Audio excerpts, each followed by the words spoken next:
សួស្តីអ្នកទាំងអស់គ្នាថ្ងៃនេះគឺខ្ញុំទទួលបាន mail មួយចេញពីខាងក្រុមហ៊ុន Pay នេះ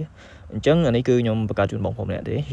អញ្ចឹង Pay នេះគឺ the best បាង online ដែលយើងអាចប្រើប្រាស់ដើម្បីទទួលលុយឬក៏បាញ់លុយមកខ្មែរខ្ញុំហ៊ាននិយាយអញ្ចឹងដោយសារតែខ្ញុំប្រើផ្ទាល់ជាក់ស្ដែងអូខេអញ្ចឹងវាដាក់ថា Pay នេះហើយយើងមើលក្រុមនេះវាដាក់ថា your Pay account is your key to unlocking a universe of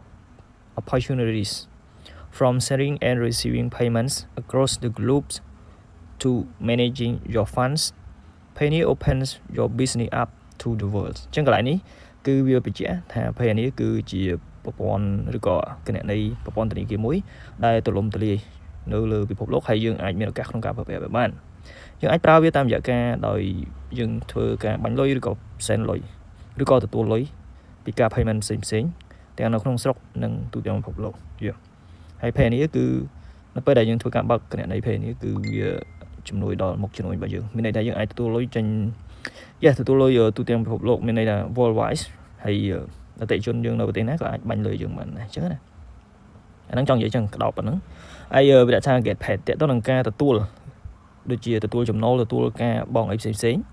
គឺវាដាក់ថា receive marketplace payment អានេះ marketplace payment អ្នកដែលរកចំណូលតាមអីផ្សេងៗហ្នឹងណា request payment from clients អតិថិជនទទួលចេញពីអតិថិជនget local receiving account មានន័យថាទទួលបានគណនីនៅក្នុងតំបន់ឬក៏នៅក្នុងប្រទេសឬក៏នៅក្នុងស្រុកមានន័យថាឧទាហរណ៍ GBP balance អីចឹងទៅគឺវាជា global អូខេឬក៏ local អញ្ចឹងណា sorry local no global ហើយចំណុចមួយទៀតវាថា receive switch wire transfer អានេះ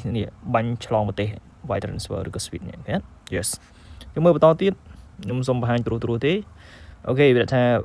your working capital your managing currency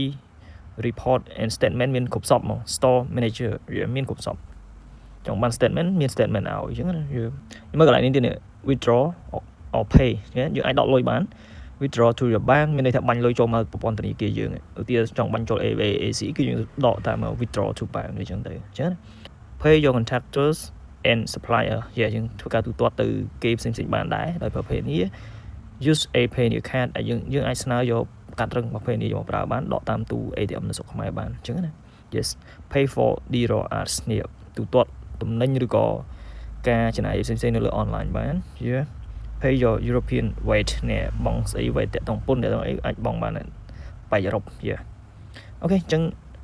ក្តោបឡើងវិញមានន័យថា pay នេះគឺជាប្រព័ន្ធធនាគារ online មួយដែលជាប្រទេសកម្ពុជាឬក៏ប្រជាជនកម្ពុជាយើងអាចបើកស្នើប្រើបានដោយដាក់ព័ត៌មានខ្មែរយើងសុទ្ធលេខទូរស័ព្ទខ្មែរ ID ខ្មែរអត្តសញ្ញាណប័ណ្ណប័ណ្ណបឬក៏ passport ខ្មែរ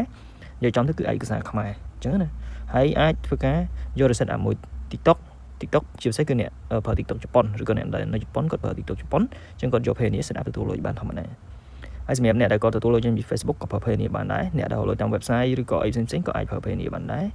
yeah គឺ the best very nice ហើយប្រព័ន្ធសុវត្ថិភាពគឺ M សម្រាប់ Pay នេះ